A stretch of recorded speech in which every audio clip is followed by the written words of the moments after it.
Hello everyone. आज हम अपना नया चैप्टर स्टार्ट कर रहे हैं motion in a plane revision में। हम इसके मेन टॉपिक्स ही डिस्कस करेंगे, जैसे बाकी के डेफिनेशन वगैरह है वेक्टर्स की, वे सब आप पढ़ सकते हैं खुद भी। तो मैं सिर्फ मेन टॉपिक्स कराऊंगा उसमें, जैसे कुछ डेरिवेशंस हैं, प्रोजेक्टाइल मोशन, वेक्टर एडिशन के कुछ लॉज होते हैं, उनके डेरिवेशन कराऊंगा मैं। बाकी मेन टॉपिक्स आप जो डेफिनेशन है वे पढ़ सकते हैं, वे कोई इतना ज्यादा खास नहीं है। जो मेन है वो स्टार्ट होता है लॉज ऑफ वेक्टर एडिशन से, जिसमें हमारा पहला लॉ आता है triangle law of vector addition. ये क्या कहता है? अगर हमारे पास दो वेक्टर है, vector A and vector B, the if we have two vectors then their magnitude and the direction taken in a same order. ये एक वेक्टर ए है, ये एक वेक्टर बी है, ये सेम ऑर्डर है। क्यों? इसका यहाँ पे टेल है, हेड, फिर टेल से स्टार है, फिर हेड, ये सेम ऑर्डर में ये वेक्टर बी है। ठीक है, ये कहता है जो इनका जो रिजल्टेंट वेक्टर होगा, जो इनका रिजल्टेंट वेक्टर होगा वो इन वेक्टर बी और वेक्टर ए के अपोजिट में होगा। मतलब इन दोनों का रिजल्टेंट वेक्टर ये होगा, ये रिजल्टेंट वेक्टर होगा इन दोनों का। ठीक है, ये कहता है ट्राइंगल ऑफ वेक्टर एडिशन। अब हम देखते हैं कि हम ट्राइंगल ऑफ वेक्टर एडिशन से इसका फॉर्मूला कैसे डिराइव करते हैं, वो देखते हैं।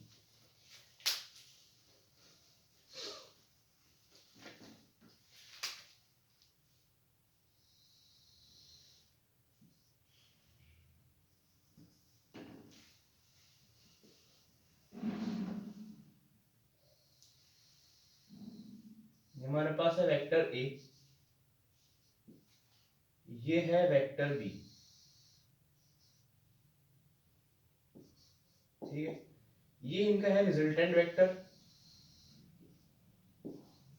ठीक है, ये एंगल ओ से स्टार्ट हो रहा है, ओ पॉइंट से, ओ पी क्यू, ये पॉइंट दे दिए हमने। ये एंगल थीटा बना रहा है।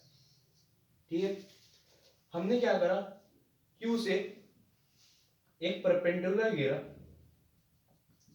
जब हमने ओपी को प्रोड्यूस करा तो ये एक पॉइंट पे मीट करेंगी, जिसका हमने नाम दे दिया N. Draw Q N perpendicular to OP when OP produced. ठीक है, ये अगर ये परपेंडिकुलर है तो ये 90 डिग्री होगी एंगल। ठीक है, ये 90 डिग्री होगी। अब हम निकालते हैं इनका रिजल्टेंट क्या होगा, रिजल्टेंट वेक्टर वो होगा vector R is equals to vector A plus vector B, ये होगा। अब हम निकालते हैं, ये थीटा है तो ये इसे हम बीटा मान लेते हैं, इस एंगल को बीटा मान लेते हैं हम। ठीक है, अब हम इस ट्राइंगल को देखते हैं क्यू एन पी। इस ट्राइंगल में हम साइन थीटा लगाते हैं, उससे क्या होगा, हम क्यू एन की वैल्यू निकालते हैं जो आ जाएगी बी साइन थीटा, ये आ जाएगी। और जब हम इस पूरे ट्राइंगल में देखते हैं किसे, Q O N, Q N triangle में जब हम कोस थीटा लगाएंगे, क्योंकि यहाँ पे हमारे पास परपेंडिकुलर है तो हमें बेस निकालना है। ठीक है, तो जब हम लगाएंगे तो ये आ जाएगा बी कोस थीटा, ये आ जाएगा। ठीक है, अब हम क्या करते हैं, जो हमारे पास ये रिजल्टेंट वेक्टर है इसका मोड मैग्नीट्यूड निकालते हैं। मैग्नीट्यूड क्या होता है, इनकी मोड वैल्यूज, मतलब mod of resultant vector is equals to mod of vector A and B, ये आ जाएगा अंडर रूट में vector A plus vector B, ये आ जाएगा प्लस बी कोस थीटा, और यहां पे आ जाएगा बी साइन थीटा। ठीक है, जब इसे हम सोल्व करेंगे तो ये आ जाएगा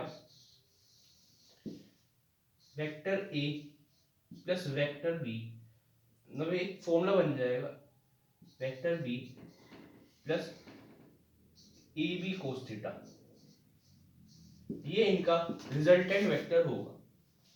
ठीक है, अब हम वो पूछता है इसमें हमें एंगल भी फाइंड करके दिखाओ tan बीटा, तो वो कैसे फाइंड करेंगे? tan बीटा हमें tan फाइंड आउट करना है, tan perpendicular upon base, perpendicular upon base, तो ये आ जाएगा b sin theta upon a plus b cos theta, ये आ जाएगा, तो ये आ जाएगा b sin theta divided by a plus b cos theta, ये इसका एंगल होगा, जहां पे जो बीटा है वो एंगल है बिटवीन द टू वेक्टर्स, ठीक है। तो ये है ट्राइंगल लो वेक्टर एडिशन, इसे आप नोट कर लीजिए। फिर हम दूसरा लो देखते हैं, पैरेललोग्राम लो वेक्टर एडिशन, ठीक है।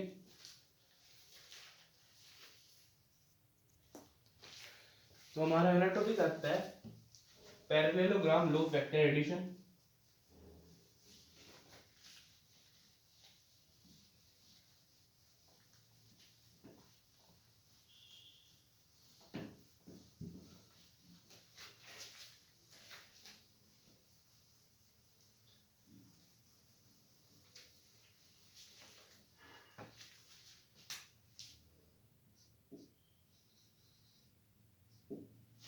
इसमें क्या है, अगर दो वेक्टर्स हैं, vector A and vector B, ये दो एडजेसेंट साइड्स हैं एक पैरेललोग्राम की, अगर हमें इसे कंप्लीटली पैरेललोग्राम प्रूव करना है, इस इन दोनों का जो रिजल्टेंट होगा, वो वेक्टर ए और वेक्टर बी के बीच से निकल के जाएगा, ये जो इसका रिजल्टेंट वेक्टर होगा आर, और जब हम इसे इनकी लाइन सेगमेंट ज्वाइन कर देते हैं ऐसे, तो ये एक पैरेललोग्राम बन जाता है, ठीक है। ये हो गया ए बी, ये ए डी, ये है ए सी, जो ए सी है वो रिजल्टेंट वेक्टर है, ए बी वेक्टर ये है, ए सी वेक्टर ए डी है, ए डी वेक्टर है बी, तो जो इनका रिजल्टेंट होगा वो वेक्टर ए और वेक्टर बी के बीच से निकल के होगा गुजरेगा, जो इनका रिजल्टेंट वेक्टर होगा। नाउ हमें सेम कंस्ट्रक्शन करना है, ये बढ़िया, ये एंगल थीटा हो गया, ये एंगल बीटा हो गया, हम वापस साइन थीटा में लगाएंगे, तो मैं कर रहा हूं, ये आ जाएगा A D A B plus A D, ये आ जाएगा रिजल्टेंट वेक्टर ए सी के इक्वल, तो ये आ जाएगा vector A plus vector B is equals to resultant vector R. अब हम इसकी मोड वैल्यू निकालते हैं, जो हमने ट्राइंगलों में ऊपर निकाली थी वही सेम है, तो मैं इसे लिख देता हूं under root vector A plus vector B plus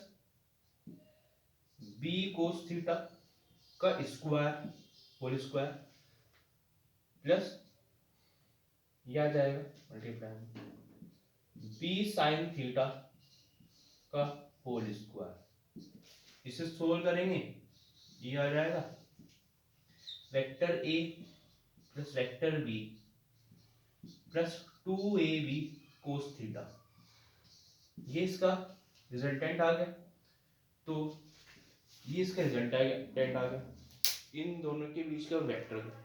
अब इसमें वो tan थीटा पूछता है, tan बीटा वो आ जाएगा, इसके ऊपर रख दो, ये आ जाएगा b cos theta divided by a plus B sine theta, ये इनका tan एंगल आ गया। तो ये था पैरेललोग्राम लो वेक्टर एडिशन, ये कंप्लीट होता है।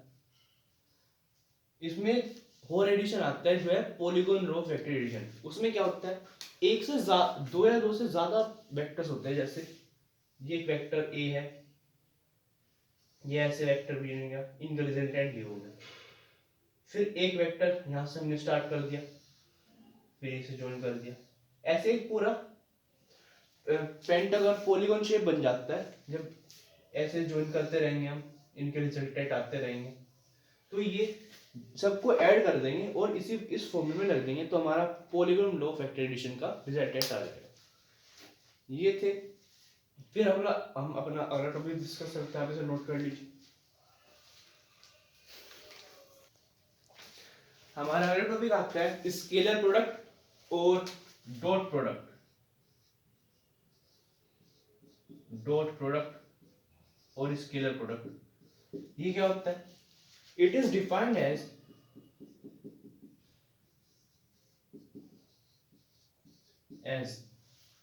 the magnitude, the sum of magnitude of two vectors and cosine of angle between them. between them ये स्केलर प्रोडक्ट है, मतलब ये स्केलर प्रोडक्ट उसका सम होता है जो दो भी वेक्टर्स है उनका सम का और उनके बीच के कोसाइन एंगल का। जैसे वेक्टर ए हमें वेक्टर बी का डॉट प्रोडक्ट निकालना है, तो आ जाएगा vector A plus vector B plus mod of vector A mod of vector B plus A B cos theta, ये इनका डॉट प्रोडक्ट आ गया। जब इसे होल सोल्व करते हैं तो आ जाएगा vector A dot vector B, ये आ जाएगा vector A plus B plus A B cos theta, ये आ गया। तो ये कहता है जो स्केलर प्रोडक्ट है वो सम है दोनों वेक्टर्स का, उनके cosine of angle between them का। तो ये है। अब इसकी कुछ प्रॉपर्टीज आती हैं स्केलर प्रोडक्ट की। पहली प्रॉपर्टी आती है स्केलर प्रोडक्ट्स आर कम्यूटेटिव। अगर हमारे पास वेक्टर ए और दो वेक्टर्स हैं वेक्टर बी, उनका डॉट प्रोडक्ट है तो वो इक्वल होंगे उनके अपोजिट का, ये साइन माइनस में आ जाएगा यहाँ पे, ये है कम्यूटेटिव। अगला है vector products are perpendicular to each other, मतलब अगर दो वेक्टर्स आपस में 90 डिग्री का एंगल बना रहे हैं और कोस, अगर हम 90 को कोस में रख देते हैं तो कोस 90 की वैल्यू 1 होती है, तो वो परपेंडिकुलर होगी। अगला आता है scalar products are parallel to each other, अगर उन दोनों के बीच का एंगल हम 0 डिग्री दिखा दें तो वो पैरेलल होती है। फिर आता है एंटी पैरेलल, उसमें हम 180 डिग्री एंगल रखते हैं। फिर आता है कोसाइन हम निकालता है। कोसाइन का क्या फॉर्मूला होता है? यहाँ पे कोस है, कोस को इधर छोड़ दो, ये आ जाएगा mod of vector B divided by जो हमने ये निकाला था, ये डिवाइड में आ जाएगा mod of vector A mod of vector B, ये इन दोनों के बीच का कोसाइन हो गया। ठीक है, तो ये था स्केलर प्रोडक्ट। इसके बाद आता है वेक्टर प्रोडक्ट, आप इसे नोट कर लीजिए।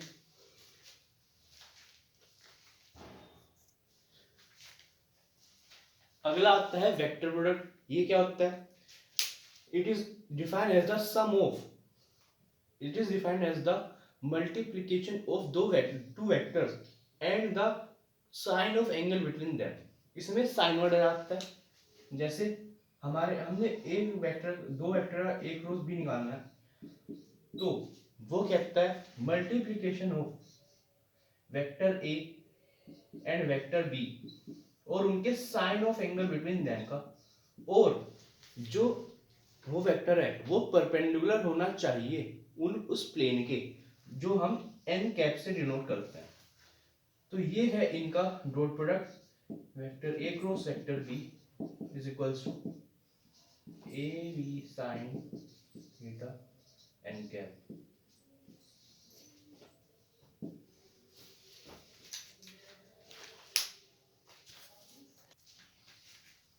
तो ये है वेक्टर प्रोडक्ट।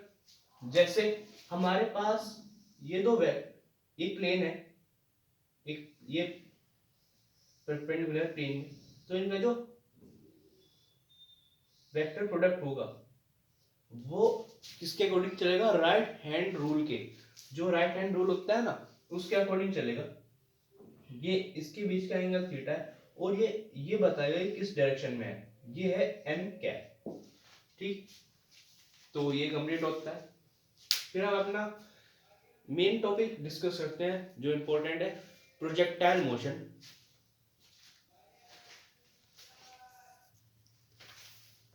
अब हम हमारा अगला वेरी इंपॉर्टेंट टॉपिक करते हैं जो है projectile motion in angular projection. Projectile क्या होता है? अगर हम किसी भी ऑब्जेक्ट को थ्रो करते हैं अपवर्ड, वर्टिकली अपवर्ड, और वो कुछ डिस्टेंस जाके गिरता है दूर, जो उसने जो पाथ कवर करा, पाथ, और जो वो बॉडी उड़ के गई, जो वो बॉडी उसे तो हम कहते हैं प्रोजेक्टाइल, और जो वो पाथ कवर करा उसे हम कहते हैं ट्रेजेक्ट्री और पाथ कहते हैं। तो इसमें हम एंगुलर प्रोजेक्शन देख रहे हैं। यहाँ पे हमारे पास कोई भी हम बॉल ले लेते हैं, हमने उसे एक थीटा एंगल पे, ग्राउंड से थीटा एंगल भी की तरफ प्रोजेक्ट किया, उससे क्या हुआ, वो कुछ डिस्टेंस जाके दूर गिरा इस पॉइंट पे, जो जहां से फेंका और जहां पे जाके गिरा, उस दूरी को, उस डिस्टेंस को, उन बीच की डिस्टेंस को हम कहते हैं हॉरिजॉन्टल रेंज। जो जब ये ऐसे प्रोजेक्ट हो रहा होगा, इसमें कोई यू इनिशियल वेलोसिटी होगी यू, यहाँ यू, फिर जब ये थोड़ा सा दूर जाएगी, इसमें एक फाइनल वेलोसिटी आएगी एक पॉइंट पे। जो हमने वेलोसिटी है उसे दो कंपोनेंट में रिजोल्व कर लिया, एक है vx और है vi। vx क्या है? हॉरिजॉन्टल डिस्टेंस, और vy क्या है? Vertical distance. यहाँ पे इन दोनों में अभी हॉरिजॉन्टल और वर्टिकल डिस्टेंस है। जब ये अपने पीक पॉइंट पे होगी, मैक्सिमम पॉइंट पे, जब वेलोसिटी मैक्सिमम पॉइंट पे होगी, वहां पे वो जो वर्टिकल वेलोसिटी है वो जीरो होगी, लेकिन उसमें हॉरिजॉन्टल वेलोसिटी होगी। क्यों? जिधर थीटा होता है उधर हम कोस लेते हैं, और जिधर थीटा नहीं होता उधर हम लेते हैं साइन थीटा। तो इधर थीटा है और हमें इनिशियल वेलोसिटी से स्टार्ट करा है, तो इधर हमने लिया है u cos थीटा, और इधर लिया हमने u sin थीटा। यहाँ पे हॉरिजॉन्टल स्पीड होगी इसमें vx u cos theta, vertical zero होगी। जब ये यहाँ पे होगी, फिर ये ग्रेविटी के इफेक्ट में आएगी, ये नीचे आएगी, नीचे आएगी, यहाँ पे हम इसे ये लैंड करेगी। तो हम अलग अलग चीजें निकालेंगे। सबसे पहले ये प्रूव करेंगे तो जो पाथ बना है, ये पाथ ये पैराबोलिक है। फिर हम निकालेंगे कि इसे कितना टाइम लगा इस डिस्टेंस को कवर करने में। फिर हम यहां से यहां तक की डिस्टेंस निकालेंगे। फिर हम निकालेंगे हाइट, मैक्सिमम, ये ग्राउंड से कितनी हाइट पे गई बॉडी, प्रोजेक्टाइल कितने हाइट पे गया, ये हम कुछ चीजें फाइंड करते हैं, इसलिए थोड़ा सा इंपॉर्टेंट है। तो हमने suppose A projectile fired with initial velocity u in sky, then it have final velocity v, and let p be the point of maximum height where projectile go। ठीक है, तो हम सबसे पहले निकालते हैं, ये प्रूव करना है कि जो पाथ है ये पैराबोलिक है। तो हम यहाँ पे सिंपली एक फॉर्मूला लगाएंगे, speed is equal to distance upon time. जो स्पीड होता है वो होता है डिस्टेंस इनटू टाइम की। यहां से हम टाइम की वैल्यू निकाल लेते हैं, ये आ जाएगा distance upon speed, speed into distance. यहाँ पे स्पीड क्या है, यहाँ पे स्पीड क्या है, u वेलोसिटी जा रही है वो, मतलब उसमें हॉरिजॉन्टल दोनों चीजें होंगी। तो ये आ जाएगा u cos theta divided bye x। ठीक है, ये हमारी tan आ गई। अब हमारे पास एक रिलेशन होता है डिस्टेंस, टाइम, एक्सीलरेशन और ग्रेविटी में, जो कि होता है second equation motion by second equation of motion s is equals to ut plus half at square. ठीक है, हम यहाँ पे ये लगाएंगे, यहाँ पे जो s है वो तो स्पीड है, यहाँ पे ये h हो जाएगा क्योंकि ये हाइट पे जा रही है कुछ, यहाँ पे u जीरो होगी इनिशियल वेलोसिटी। ठीक है, आप यहाँ तक नोट करिए।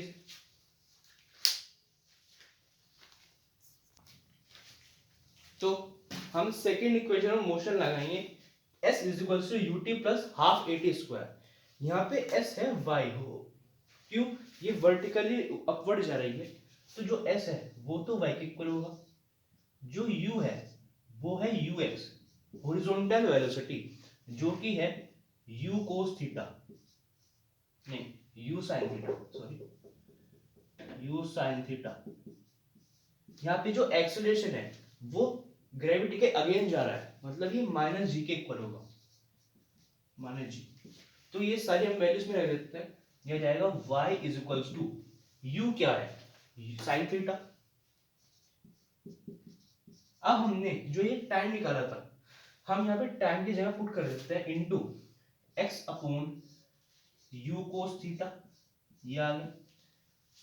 अब ये g माइनस में है, जब हम माइनस करेंगे तो ये भी साइन माइनस में हो जाएगा, माइनस के हाफ g, t क्या है x upon u cos theta का स्क्वायर। ये अब इसे हम सोल्व करते हैं, यहां से u से u कैंसिल हो जाएगा, यह आ जाएगा y is equals to sine theta, ये बन जाएगा टेन थीटा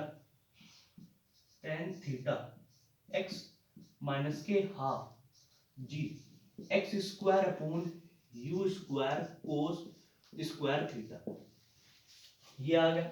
अब जो ये है इसमें हम कांस्टेंट वैल्यू ऐड कर देते हैं, हम टेन थीटा को तो मान लेते हैं p, और जो ये वाली जो पूरी टर्म है half g u square upon इसे हम मान लेते हैं k, तो इसे हम एक इक्वेशन में लिख सकते हैं px माइनस के एक्स स्क्वायर।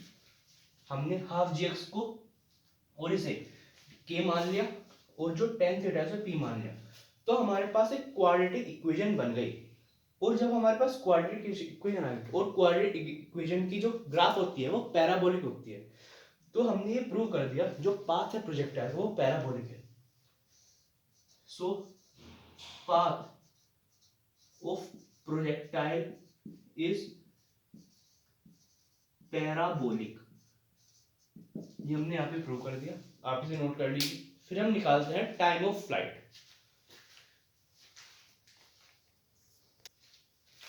अब हम निकालते हैं इसमें टाइम ऑफ फ्लाइट।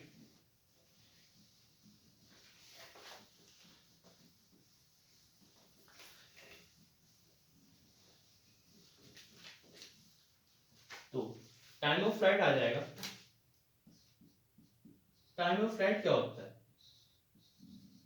कि कितनी देर तक जो ऑब्जेक्ट है वो फ्लाइट में रहा, ये डिस्टेंस। तो हम यहाँ पे फर्स्ट इक्वेशन मोशन लगाएंगे by first equation of motion, ये आ जाएगा v is equals to u plus a t, ये होता है। अब जो v है यहाँ पे वेलोसिटी रिजोल्व हो रही है, तो ये v हो जाएगा, अभी इसमें वर्टिकल वेलोसिटी होगी, हॉरिजॉन्टल नहीं आएगी, ये आ जाएगा v is equals to v y, ये आ गया। और जो u है u वो आ जाएगा u साइन थीटा, क्योंकि इसमें अभी वर्टिकल वेलोसिटी आ रही है, और जो a है वो अभी भी माइनस जी है क्योंकि वो ग्रेविटी के अगेंस्ट जा रहा है। तो अब इसे इन वैल्यूज को हम इसमें रख देते हैं, तो आ जाएगा v y is equals to u sine theta minus के, ये आ जाएगा माइनस जी टी। यहां से हम टी की वैल्यू निकाल लेते हैं। टी आ जाएगा, ये भी इधर आ जाएगा g t plus v y equals to u sine theta. और यहाँ से जो ग्रेविटी है और वेलोसिटी है वो अब यहाँ पे हम हटा देते हैं। जो टी आ जाएगा यू साइन थीटा और जो जी है वो डिवाइड में चल जाएगा, डिवाइड बाय जी। ये टाइम ऑफ फ्लाइट आया है प्रोजेक्टाइल का। अब एक रिलेशन, अब हम देखते हैं इस पे कुछ एयर फ्रिक्शन भी लग रहा होगा। तो एयर फ्रिक्शन यहाँ पे नेगेट हो जाएगा। उसमें क्या होगा, जो टाइम ऑफ एसेंट है जाने का टाइम और टाइम आने का टाइम ऑफ डिसेंट वो दोनों इक्वल होंगे। तो ये तो आया हमारा T1। अब हम निकालते हैं T2। लिखते हैं सिंस टाइम ऑफ एसेंट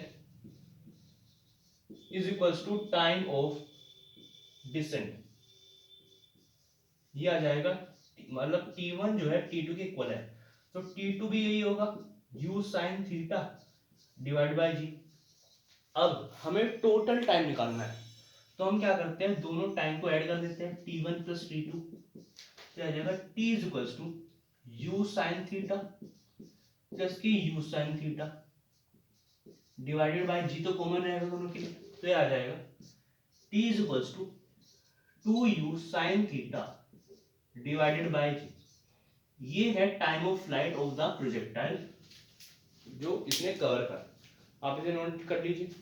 फिर हम निकालते हैं हॉरिजॉन्टल रेंज और मैक्सिमम हाइट। अब हम निकालते हैं हाइट। जब ये हाइट पे रीचेस करेगी तो यहाँ पे इसकी जो वेलोसिटी फाइनल वेलोसिटी वो जीरो होगी। तो हम यहाँ पे निकालते हैं बाय थर्ड, यहाँ हम यहाँ पे थर्ड इक्वेशन मोशन लगाएंगे। By third equation of motion ये v square is equals to u square plus के 2as, ये हो गया। अब जो v स्क्वायर वो तो जीरो हो जाएगी क्योंकि जब ये मैक्सिमम पॉइंट वहां पे हाइट वेलोसिटी जीरो हो जाती है, तो यहाँ पे v तो हो जाएगा जीरो। जो u है उसमें अभी इनिशियल वेलोसिटी रहेगी जो है u sin थीटा, जो u है वो आ जाएगा u sin थीटा। जहाँ पे जो a है वो माइनस जी के इक्वल हो जाएगा, ठीक है। तो ये हम इस वैल्यू लेते हैं u जीरो का square is equals to u का स्क्वायर होता है u square sine square theta. और जहाँ पे जो s है, जो s है वो हाइट के इक्वल हो जाएगा क्योंकि हम ये डिस्टेंस है हाइट स्पीड, तो आ जाएगा। अब g का साइन माइनस में, तो यहाँ पे अगर हम a की जगह माइनस जी पुट करते हैं तो साइन माइनस हो जाएगा माइनस के 2gh। ये अब ये जो 2gh है ये हम इधर ले आते हैं, ये तो खत्म हो गया, जीरो का square zero. 2gh is equals to u square sine square theta, और यहाँ से h की वैल्यू आ जाएगी u square sine square theta divided by 2g। ये हाइट की वैल्यू है कि ये कितनी हाइट पे गई। अब हम इसकी निकालते हैं मैक्सिमम हाइट। मैक्सिमम हाइट के लिए क्या करते हैं, अगर हम साइन को बॉडी कितनी दूर तक जाके गिरेगी ये सही एंगल होता है 45 डिग्री पे।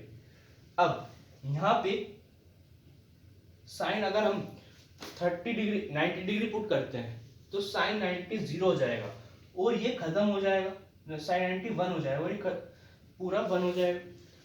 तो एच मैक्स निकालते हैं, h max so sine square theta is equals to 90 degree.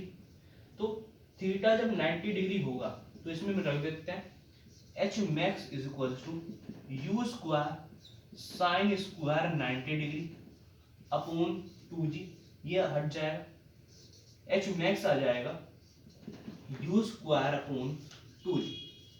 ये है maximum height of the projectile, ये आप नोट कर लीजिए। फिर हम निकालते हैं हॉरिजॉन्टल रेंज।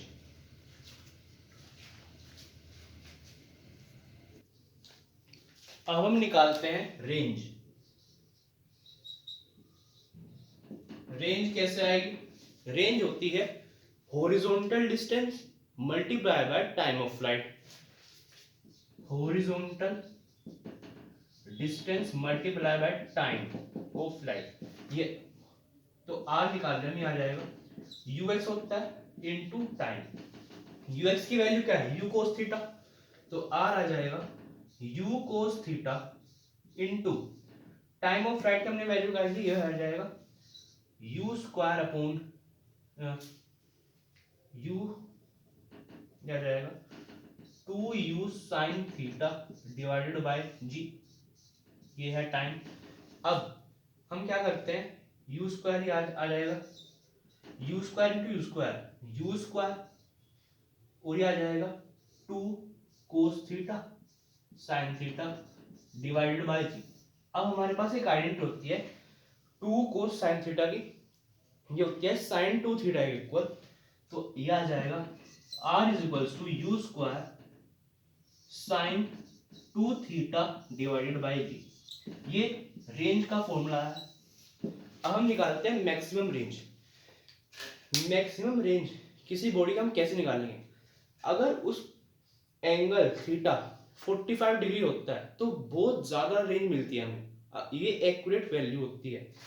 तो हम यहाँ पे थीटा को 45 अगर पुट करते हैं, थीटा इज इक्वल्स टू 45, क्या जाएगा आर मैक्स निकाल लें हम, u square sine 2 into 45 degree divided by g. अब 2 इंटू 45 90 हो जाएगा और साइन 90 1 होता है। तो जो आर मैक्स आ गया वो आ जाएगा यू स्क्वायर अपॉन जी। ये है आर मैक्स की वैल्यू। तो ये था हमारा एंगुलर प्रोजेक्शन। ये काफी इंपॉर्टेंट है, इसकी आप बार बार प्रैक्टिस कीजिए। इस चैप्टर में मेन जो टॉपिक है वो यही टॉपिक है। बाकी एक दो डेरिवेशन हमें रहते हैं, एक सेंटीमीटर फोर्स का और सेंटीमीटर एक्सेलरेशन का, वो हम अगले वीडियो में डिस्कस करते हैं। ठीक, आप इसे नोट कर लीजिए। So thank you everyone.